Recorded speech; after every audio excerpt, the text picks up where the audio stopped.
အားလုံးပဲမင်္ဂလာပါဒီနေ့မှာတော့မိတ်ဆွေတို့ကျွန်တော်ဗီဒီယိုဖိုင်လေးအခုနဲ့ reaction လေးလုပ်ပြီးတော့ဖြစ်ပါတယ်ဒါကတော့ကျွန်တော်ပြထားတဲ့ file လေးပေါ့ဗျာ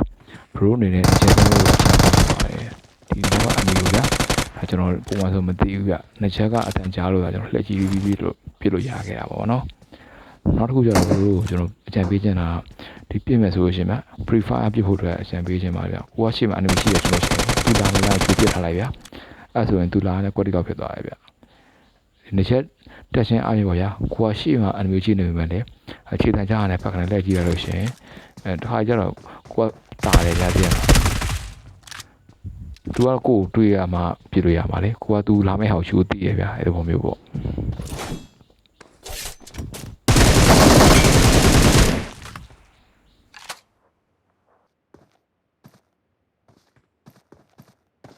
ကြည့်လိုက်ဗျာခြေတံကြားပြီဆိုတော့ကိုကပြလို့ရနေပြီအဲ့လိုမျိုး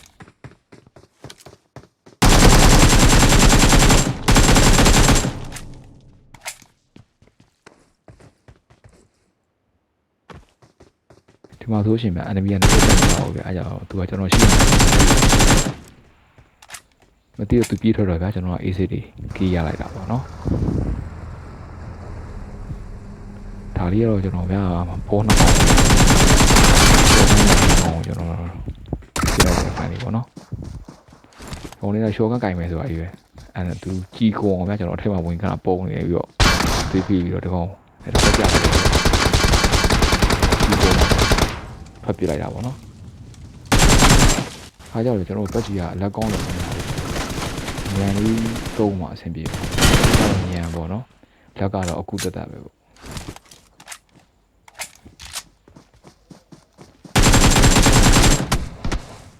နောက်မှလည်းဗျမီးဆွဲလာမှဆိုတော့တစ်ချက်ပြန်ကြည့်အမကူကဘယ်နှရွှေရင်ကောင်းမှာပေါ့နော်အားလုံးပဲကျေးဇူးတင်ပါတယ်ဗျ